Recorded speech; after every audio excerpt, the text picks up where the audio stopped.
در خدمت دوست عزیزمون هستیم که اسکنر فول اسپارک رو تهیه کردن به همراه تبلت ویندوزیشون. توی محیط بهشون تست و آموزش دادیم، توی حفره براشون تست کردیم.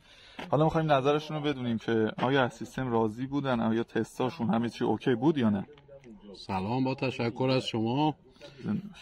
بعد عرضم به حضورتون هم تست کردیم اینجا، عالی بود و آموزشاتون هم خیلی عالی بود. بله، به امید خدا ایشالا که قبلا از جای دیگه شما اسکن تهیه کرده بودی و راضی نبودی، درسته؟ بله ما لیزر جت استفاده کرده بودیم بله، که اصلا راضیمون نکرد. این بار اومدیم که یه دستگاه خوب داشته باشیم ایشالا که بتونیم باش کار کنیم. به امید خدا. واقعا فرق میکرد با لیزر جت یا نه؟ خیلی. لیزر جت دوتا اسکن شبیه هم نمیزنه اصلا، اما این میتونه که راضیمون کنه ایشالا. انشالله به امید خدا، به امید موفقیت. خیلی ممنون. شما